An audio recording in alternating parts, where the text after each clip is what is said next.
चालाक आग 19 जनवरी 2026। नोट: मुसन्निफ का आग की इस कहानी से मुत्तफिक होना जरूरी नहीं है। गुल प्लाजा में लगने वाली आग इंतहाई चालाक थी। आज आप इस आग की कहानी खुद उसी की ज़बानी सुनेंगे। आग की कहानी, खुद आग की ज़बानी।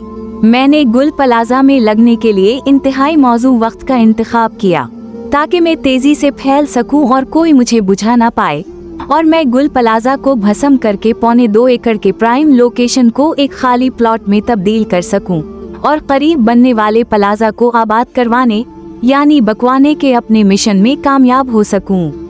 मुझे मालूम था कि गुल प्लाजा के अखराज के रास्ते रात 10 बजे बंद हो जाते हैं, इसीलिए मैंने रात 10:10 का इंतखाब किया।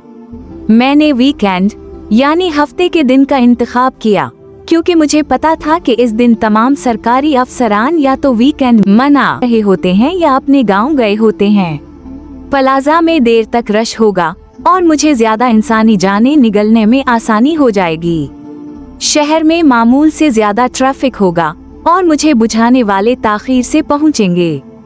मैं बहुत चालाक हूँ। मुझे पता था कि मेयर कराची शहर में नहीं बल्कि इस्लामाबाद में है, इसलिए वो बर वक्त मुझे बुझाने की कार्रवाइयों की निगरानी नहीं कर सकेंगे और मुझे फैलने की खली छूट मिल जाएगी।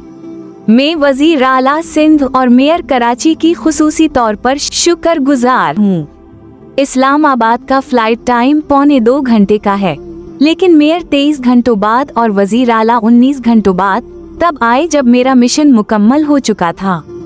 हाँ, गवर्नर बेचारा 6-7 घंटे बाद पहुंचा, लेकिन तब तक मेरा काम हो चुका था।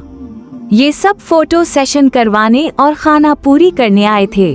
अक्सर सियासी पार्टियों ने ये खाना पूरी भी नहीं की और इस बात पर मैं बहुत खुश हूँ क्योंकि मुस्तकबिल में मैं अपना काम खलकर कर सकूंगी।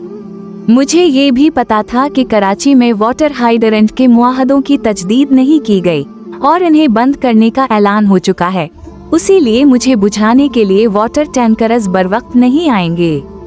मुझे मालूम था कि 2021 में मंगवाए गए 52 फायर टेंडर अभी मुकम्मल तौर पर फाल नहीं, और जो फाल हैं उनमें या तो डीजल नहीं, या वो खराब हैं, या दूर दराज इलाकों में खड़े हैं।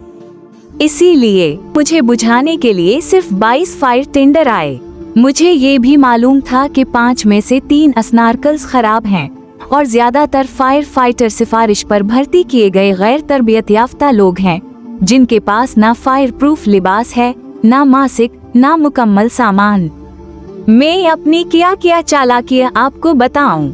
मुझे पता था कि अफसरान मरम्मत, डीजल और फायर फाइटिंग कटर्स के पैसे खा जाते हैं, इसीलिए ये लनगरी लूली फायर ब्रिगेड मेरा कुछ नहीं बिगाड़ सकती। मुझे ये भी पता था कि वजीर ल और वज़रा वीकेंड में मसरूफ होंगे और वो बर वक्त army, navy, air force, civil aviation के पीटी से इजाफी फायर टेंडर भजने की दरखास्त भी नहीं कर सकेंगे और अपनी अपनी पार्टियां और नींदें पूरी करके दूसरे दिन पहुंचेंगे और मुझे खलकर लगने का पूरा मौका मिल जाएगा और मैं गुल प्लाजा को जलाकर भस्म कर दूंगी। क्योंकि जब तक कराची में भुट्टो जिंदा है, कोई मेरा बाल भी बीका नहीं कर सकता।